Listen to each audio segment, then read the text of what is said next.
How to spot cyclical trends in tennis data. Imagine watching a tennis match and noticing certain patterns that seem to repeat over the years.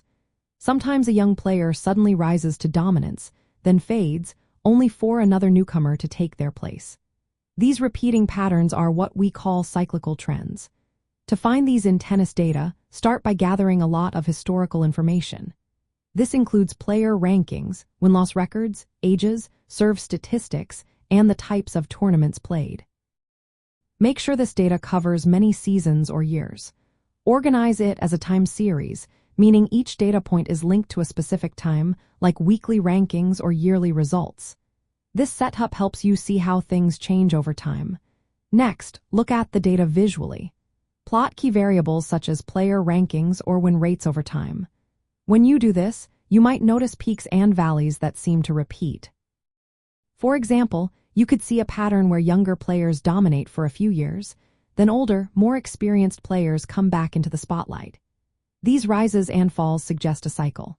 To be sure, use statistical tools. Moving averages are simple and effective. They smooth out short-term fluctuations and reveal the bigger picture. More advanced methods include machine learning models like Hidden Markov Models or gradient boosting algorithms. These can detect shifts in player performance or momentum that happen regularly. Segmenting the data can also help. Break it down by player groups, tournament surfaces, or specific time periods. This way, you can see if certain cycles are specific to certain conditions or player types. Recognizing these patterns can help coaches, analysts, and fans understand how the sport evolves. It can reveal when new talents are likely to emerge or when players tend to peak or decline.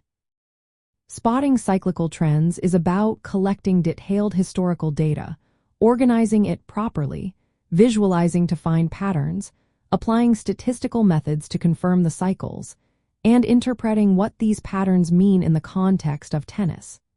This approach makes it easier to see how the sport changes over time and helps predict future shifts.